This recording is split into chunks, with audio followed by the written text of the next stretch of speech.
Selamat pagi, siang, malam untuk kita semuanya. Sebelumnya izinkan saya memperkenalkan diri. Nama saya Rival Edrian Sihaan, NIM 11S24013, Prodi Informatika. Di sini saya akan mempresentasikan untuk studi kasus Java, yaitu untuk dari aplikasi Duduk. Nah, di sini ada latihan studi kasus Java.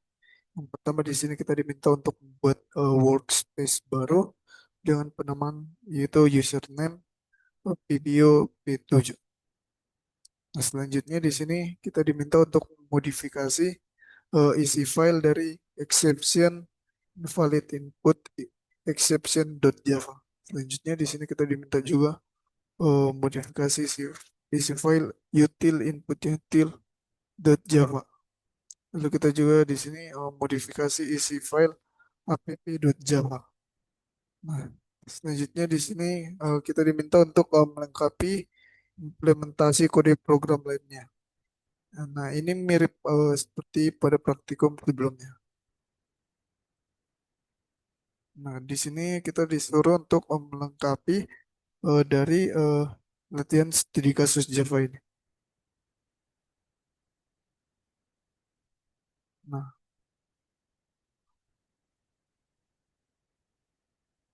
untuk proyek to-do list ini dia menerapkan pola eh, arsitektur berlapis. Nah, arsitektur ini memisahkan kode berdasarkan tanggung jawabnya yang berjalan dengan prinsip-prinsip inti dari OOP. Nah, di sini pertama ada eh, layer entity. Nah, layer entity ini eh, merupakan lapisan inti dari aplikasi. Nah, di sini dia merepresentasikan data dan aturan bisnis yang melekat pada data itu sendiri. Nah, di sini dia bertanggung jawab untuk mendefinisikan struktur data yaitu ID, title, finish. Nah, di sini dia juga menampung logika yang paling dasar dan validasi yang melekat pada data itu sendiri. Nah, di sini oh, untuk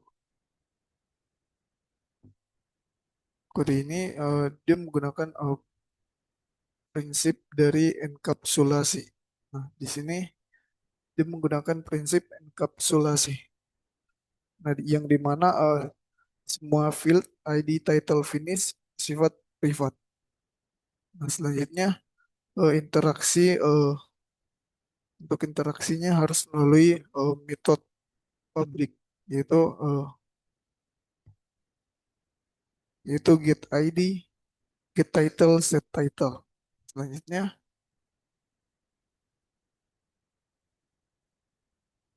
selanjutnya metode set title menyembunyikan logika validasi. Nah, kelas lain yang ingin mengatur judul tidak perlu tahu bagaimana validasi dilakukan. Mereka hanya perlu tahu bahwa validasi itu ada dan akan melempar invalid input exception jika gagal. Selanjutnya di sini ada layer repository. Nah, untuk layer repository ini ada to-do repository dan to-do repository. Nah, untuk layer repository ini bertanggung jawab untuk mengabstraksi atau menyembunyikan detail penyimpanan data dari seluruh aplikasinya. Dia bertanggung jawab berinteraksi langsung dengan sumber data, lalu menyediakan fungsi create, read, update, delete yang dasar. Dan dia juga menyembunyikan logika internal penyimpanan seperti cara mencari slot kosong di array atau cara menggeser elemen saat ada yang dihapus. Nah, di sini dia menggunakan metode dia menggunakan abstraksi dan polymorphism. Nah, di sini iTodo repository. Nah, iTodo repository ini merupakan interface. Nah, ini adalah bentuk abstraksi murni. Nah, interface ini mendefinisikan kontrak apa yang bisa dilakukan tanpa beritahu bagaimana mengimplementasinya. Selanjutnya di sini ada to-do repository. Nah, to-do repository ini adalah implementasi konkret dari kontrak tersebut. Nah, di sini untuk ini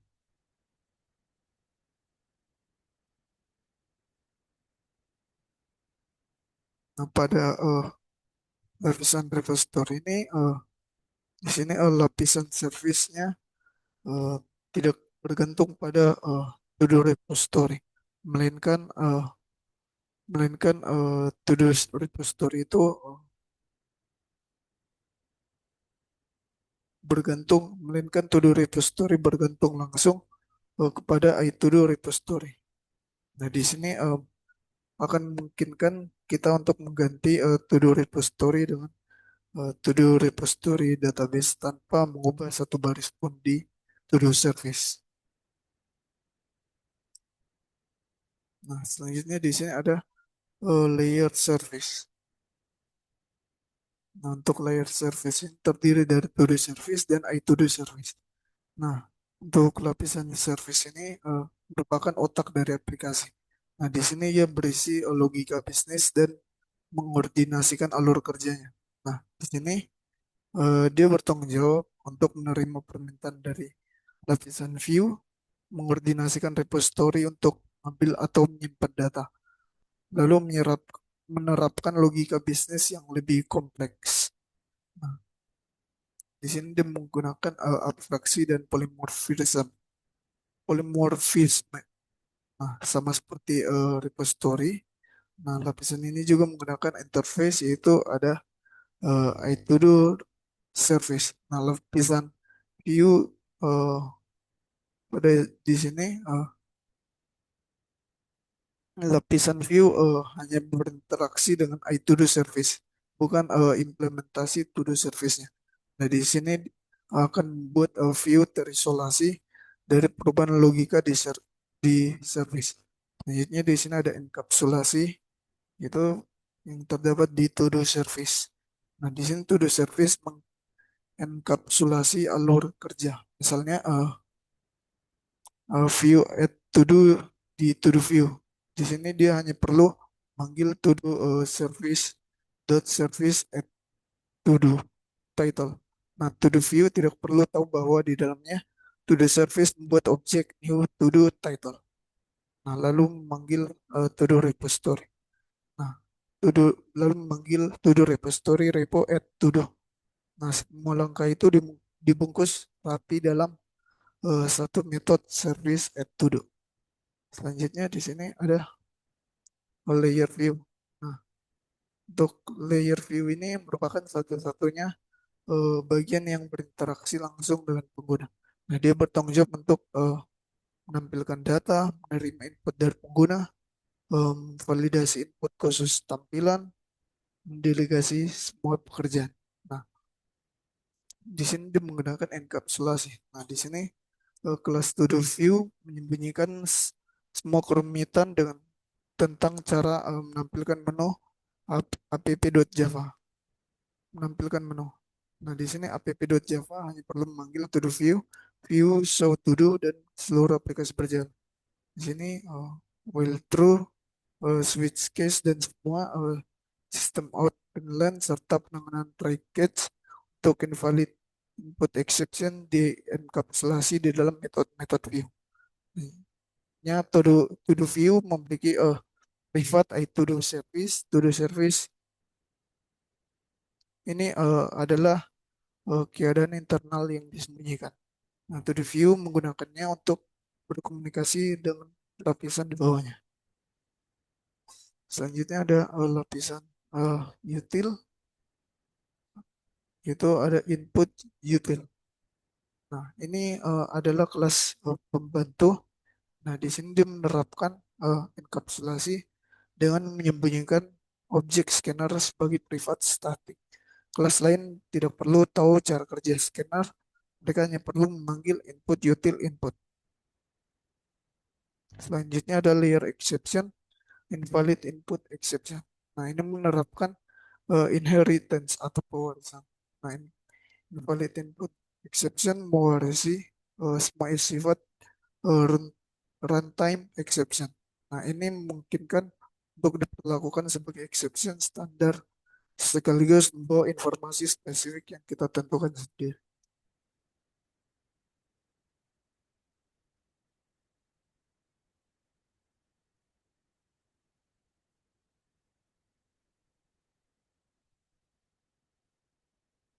Nanti kan ya,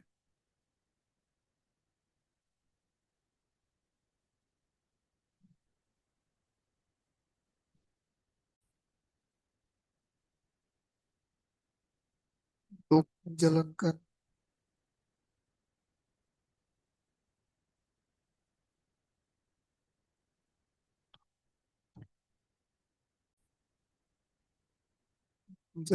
kode programnya di sini kita compile-nya, lalu kita jalankan.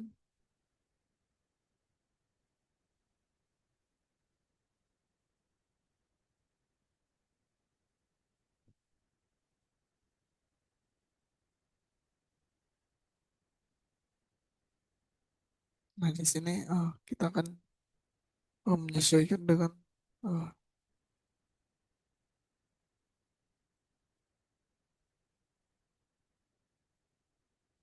di sini kita akan mengikuti input dari